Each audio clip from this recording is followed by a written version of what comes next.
میرے خیال میں ڈونلڈ ٹرمپ واقعی نہیں پیش کرے گا پاکستان. میں آپ کو دلیل اور ثبوت سے یہ حکومت پیش کرے گی, اسٹیبلشمنٹ پیش کرے گی. ایک تو دیکھیں اس وقت ان کی جو اقتدار میں چمٹنے کی ہوس ہے, اس کے لیے آئینی ترامیم کریں, عدالتوں پہ کنٹرول کریں, خان کو جیل میں رکھیں, جو انہیں کرنا پڑے جائز ناجائز. امریکہ میں ان کے مالک کملا ہیرس بھی یہی کر رہی ہے. وہاں جو بائیڈن ذہنی جسمانی حالت اور انجام اس کا بھی وہی ہو رہا ہے جو رجیم چینج کے تمام کرداروں کا جسمانی اور ذہنی طور پر اللہ کی طرف سے ان پر عذاب آ چکا ہے. ظالم کا جو انجام ہوتا ہے. اب بائیڈن کا استعفیٰ دلوا کے کملا ہیرس کو بقیہ مدت کے لیے صدر بنانے کے لیے وہاں کچھ تاکہ آئینی ترامیم کرا کے ڈونلڈ ٹرمپ کے معاملات خراب, لیکن وہ ان کے کنٹرول میں نہیں ہیں. وہ معاملات کیا ہیں؟ اس میں یوکرین سر فہرست ہے. آپ کو پتہ ہے اس کا اندازہ ہے کہ ڈونلڈ ٹرمپ اور ولادیمیر پیوٹن روسی صدر کے درمیان فون پر بات چیت ہوگی. اس نے کہا جی یوکرین کی جنگ کو ہم نے نہیں مزید بڑھانا, دونوں متفق ہیں. یہ بات خبر آ گئی. پیوٹن چاہتا ہے کہ یوکرین کی جو فوجی امریکی امداد ہے وہ بند کی جائے, اور ڈونلڈ ٹرمپ نے اپنی انتخابی مہم میں اس امداد پر تنقید کی تھی کہ اسے کم کرنا ہے, روکنا ہے, وہ اشارہ دیا تھا. میں تھوڑی تمہید مانتا ہوں تاکہ آپ کو سمجھ آ جائے. وہ یہ جنگ ساری ختم کروانا چاہتا ہے. اب یورپی اتحادیوں میں تشویش ہے کہ امداد کم ہوئی تو یوکرین کی جنگ لڑی نہیں جا سکتی. ٹرمپ کانگریس کی منظوری سے کروا سکتا ہے, 10 میں سے 9 ریپبلکن اس کے ساتھ ہیں. سینٹ میں اس کی برتری ہے, 7 کی 7 ریاستوں میں وہ کلین سویپ کر چکا ہے, وہ بڑے آرام سے کروا سکتا ہے. اب یہاں پر انٹرنیشنل اسٹیبلشمنٹ کو ہاتھ پیر پڑ چکے ہیں کہ اب کون ہمارا اسلحہ کہاں بکے گا, ہمارا کمیشن کہاں سے کھائیں گے, اور اس میں پاکستان بھی شامل ہے. ان کا بھی 10 سال کا معاہدہ ہے جو برطانیہ کے ذریعے یوکرین میں اسلحہ جا رہا تھا. دیکھیں ان کی معیشت کی کمر ٹوٹ جانی ہے. یہ میں آپ کو سارا اسی لیے پورا ڈاٹ کنیکٹ کر رہا ہوں.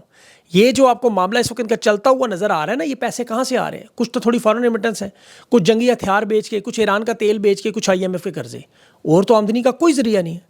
اب یہ ان کی معیشت کی کمر توڑ دے گا. بڑے سے بڑا ملک معیشت کا جھٹکا نہیں سہ سکتا. روس کے پاس 6000 سے زیادہ ایٹمی ہتھیار تھے جب وہ سوویت یونین تھا, ٹوٹ کے 16 ریاستوں میں بکھر گیا. تو یہاں تو معیشت کے حالات آپ کے سامنے ہیں. یہاں جتنی مرضی نمبروں کی ہیرا پھیری کر لیں, میں آپ کو تفصیل بتاتا ہوں, آپ کو وہ سمجھ آ جائے گی. وزیر خزانہ خود کہہ رہا ہے کہ ہمیں کوئی قرضہ نہیں دے رہا, سرمایہ کاری نہیں کر رہا, کوئی ہم ٹیکس نہیں اکٹھا کر سکتے, ہم سے معیشت نہیں چل رہی, ہماری تباہی پھر گئی. صاف اس نے ہاتھ اٹھا لیے. اب ان حالات میں منی بجٹ کی طرف جا رہے ہیں. ابھی جو IMF کے ساتھ جو شرائط ہوئی, بڑی انٹرسٹنگ معاملہ, ذرا غور سے سنیے گا. انہیں پورا کرنا ناممکن ہو گیا. جو انہوں نے وعدے کیے ہوئے تھے وہ یہ پورے نہیں کر سکتے, گھوم پھر کے پھر زیرو سے سٹارٹ کرتے ہیں. اب مسئلہ ان حالات میں یہ ہے کہ ایک طرف تو پاکستان کی گروتھ نہیں ہو رہی, 2.5 حکومت دعوے کر رہی ہے, لیکن یہ 2.5 ہو ہی نہیں سکتا, کیونکہ جس انداز میں آبادی بڑھ رہی ہے آپ جا کے چیک کریں, یہ ہو ہی نہیں سکتا 2.5 گروتھ ہو. حکومت دعوے کر رہی ہے کہ جنہوں نے مہنگائی کم کی ہے, آپ عام آدمی سے جا کے پوچھ لیں مہنگائی کم ہوئی ہے؟ بالکل بھی نہیں ہوئی. ان کی تو قوت خرید بڑی نہیں ہے, اور جب قوت خرید ہی ختم ہو جائے تو شاید ضرورت آدھی بھی ہو جائے تو وہ لوگ نہیں خرید سکتے. آپ کے پاس پیسے نہیں ہیں کیونکہ آپ کی خرید نہیں ہے. اس کا آسان مثال دیتا ہوں. فرض کریں 100 روپے سے 140 روپے کی چیز ہو رہی تھی, وہ گرا کے انہوں نے 120 کر دی, لیکن آپ کی تنخواہ 100 روپے, اس میں سے 35 روپے ٹیکس کاٹ کے 65 روپے رہ گئی. اب 65 روپے آپ کے پاس رہ گئے, چیز چاہے وہ 110 کی بھی کر دے آپ نہیں لے سکتے. تو جس طرح مہنگائی کی رفتار اوپر جا رہی تھی اس میں کمی آئی ہے, عام آدمی کو اس سے کوئی فرق نہیں پڑا. اب جو IMF کے معاہدے ہیں وہ بڑی بھاری شرائط پہ اور بڑی سخت شرائط پہ قرضہ لیا, مجبوری کا نام شکریہ لے کر کے انہوں نے لے لیا. اب 4 مہینے کے اندر اندر وہ سارا بھرم ٹوٹ گیا. اب یہ جو بجٹ انہوں نے پیش کیا اس وقت, اس کی اب سادہ سی مثال دوں. FBR کو انہوں نے کہا جی کہ ہم پاکستان کے لوگوں سے ٹیکس اکٹھا کریں گے 1300 ارب, اس میں سے نکلا ہے 190 ارب کا خسارہ. پھر انہوں نے کہا جی ہر صوبہ اپنے بجٹ میں فالتو ٹیکس رکھے گا, وہ سارے کے سارے اس میں فلاپ ہو گئے, سوائے خیبر پختونخوا کے 103 ارب ان کا فالتو ہوا. اب ان کے پاس 160 ارب کا خسارہ وہاں سے, 103 ارب کا یہ خسارہ یہاں سے. پھر انہوں نے کہا ہم صنعتیں اٹھا کے دکھائیں گے, صنعتوں میں کوئی اضافہ نہیں بلکہ بری طرح ساری تباہ ہوگی. انہوں نے کہا جی سرمایہ کاری بڑھا کے دکھائیں گے, IMF نے جو صنعتی زون انہوں نے بنائے تھے SIFC وغیرہ بند ہوئے, وہ سارے بھی فلاپ ہو گئے. انہوں نے سبسڈیز دینے سے روکنے سے سبسڈیز, وہ بجلی گیس کے بل ٹرپل ہو گئے, اور اس سے ان حالات میں IMF نے کہہ دیا کہ جی اب آ کے اب منی بجٹ اب دے دیں. یعنی جو تباہی بربادی میں کمی رہے گی وہ IMF اب خود آ کے پوری کرے گا. ہالینڈ کے انہوں نے وزیر خزانہ رکھا کہ اسحاق ڈار نمبروں کی ہیرا پھیری کرتا ہے, پکڑا گیا, IMF نے جرمانہ لگایا, ہم ان کی مدد لے کے مزید قرضے لیں گے. وہ اس کی شکل دیکھ کے شاید لوگ پیسے دے دیں, وہ بھی نہیں ہوا. خود مان گئے کہ ہمیں کچھ نہیں مل رہا, تباہ ہو گئے, ہم برباد ہو گئے, ہمیں کوئی پیسے نہیں دے رہا. اب یہ جو سارے حالات میں نے بتائے, اس میں ان کا دار و مدار تھا بائیڈن حکومت میں. وہ IMF کا بازو مروڑ کے انہیں پیسے دلوا دیتا تھا, پھر یہ کسی نہ کسی جنگ میں اعلی کار بن جاتے تھے. اب یوکرین کی جنگ بھی ختم, اوپر سے بائیڈن بھی چلا گیا. دنیا میں تو جنگیں بند ہو رہی ہیں. عرب دنیا صاف صاف انکار کر رہی ہے. کبھی شہباز شریف جا رہے ہیں, کبھی آرمی چیف جا رہے ہیں, کبھی کوئی جا رہے ہیں, ایک دمڑی بھی نہیں مل رہی. قرضوں کا دباؤ آپ کے سامنے, تاریخ میں سب سے زیادہ اس وقت قرضے ہیں. 25 سے 26 ارب ڈالر ہر سال چاہیے لازمی. بھائی کہاں سے آئیں گے وہ؟ پھر اوپر سے قرضے بھی رول اوور کرانے ہیں, سود کی ادائیگی کے لیے الگ قرضے دینے ہیں. اب آپ خود سوچیں, اس پوری صورتحال میں IMF کے پروگرام سے نکل نہیں سکتے. وہ کہتے ہیں اور مزید ٹیکسز لگاؤ, خرچ کم کرو, خسارہ کم کرو, لوگوں کی ہڈیوں سے چاہے گودا, اب لوگوں کی ہڈیوں میں گودا رہا ہی نہیں. تو اس صورتحال میں عوام کی جو قوت خرید ہے وہ تو پہلے سے ہی فارغ ہو گئی ہے. ٹیکسز کے اندر مزید اضافہ ہوگا, سبسڈی مزید لیں گے تو لوگ روٹی خریدنے سے بھی قاصر ہو جائیں گے. یہ معاملات بڑے خطرناک ہیں. اب اوپر سے غذائی قلت, جو آپ کو پتہ ہے یہ جو لاہور کی اسموگ آپ کو نظر آ رہی ہے, وہ جو عمران خان چیخ کے ماحول پر کہتا رہا 10 ارب درخت لگانے کا منصوبہ آپ کو بتاتا رہا, پچھلے آپ 2.5 سال میں دیکھ لیں انہوں نے اس کی بھی تباہی بربادی پھیر کے رکھ دی.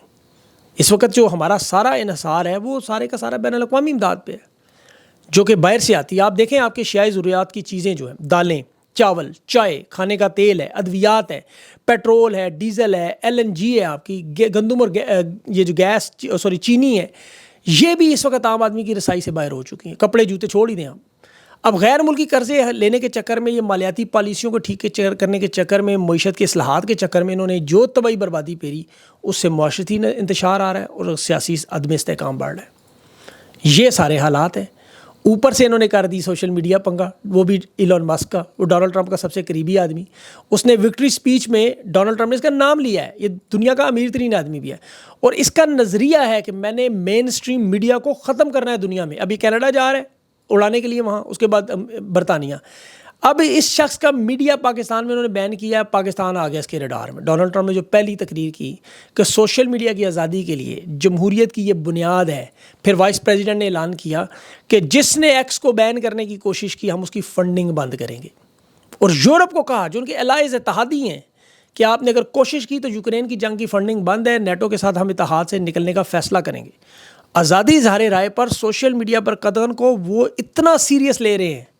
ٹرمپ نے تو یہاں تک کہہ دیا کہ اس کے ملک کے سرکاری محکمے میں سوشل میڈیا پر دباؤ ڈالنے والے لوگوں کو سزا ملے گی. یہ جو بڑے بڑے اربوں ڈالر کے ہاؤسز کے اینکرز ہیں, میڈیا ہے, انہیں تو اس نے پروپیگنڈا مشین کہہ دیا. اب آ جائے پاکستان کی طرف, اس شخص کا میڈیا فروری سے بند ہے, یہاں 9 مہینے ہو گئے. ٹویٹر ایکس پاکستان میں بین لگا ہوا ہے. VPN لگا کے لوگ استعمال کرتے تھے, حکومت نے, اسٹیبلشمنٹ نے اس VPN کو بھی بین کرنے کی سازش کر دی.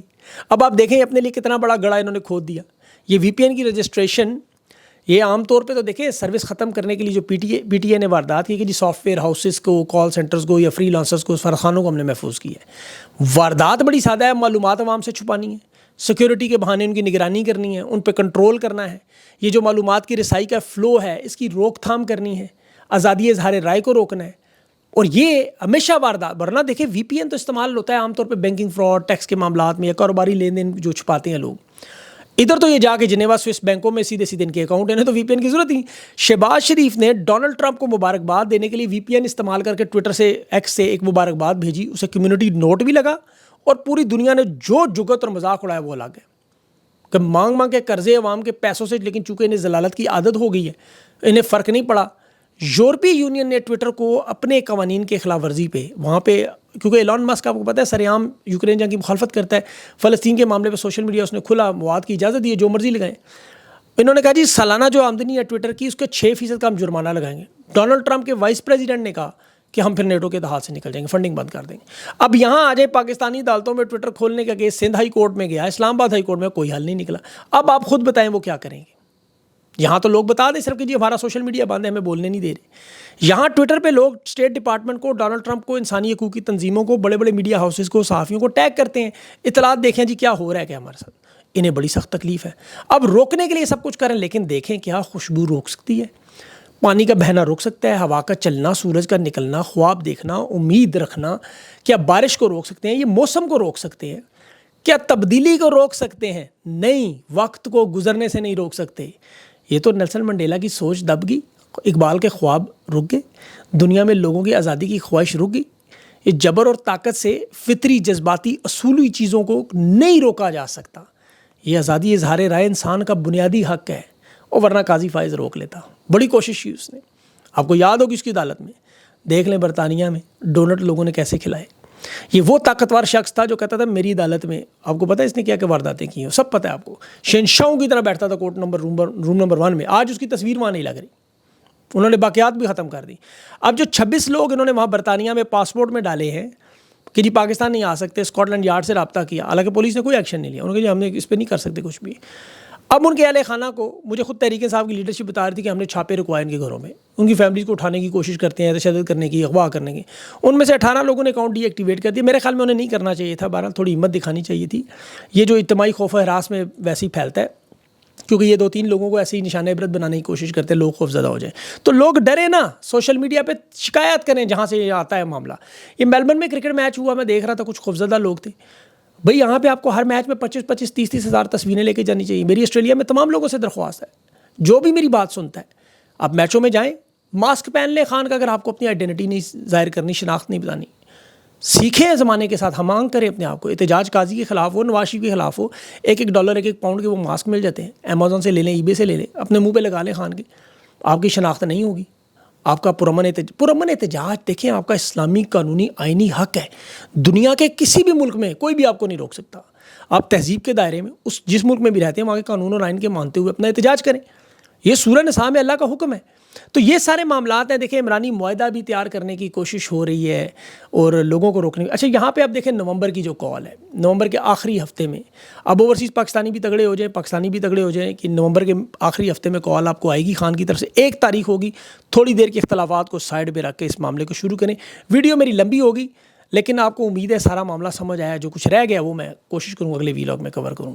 آپ لوگوں کا بہت بہت شکریہ. اپنا خیال رکھیں, مجھے اجازت دیں. اللہ حافظ.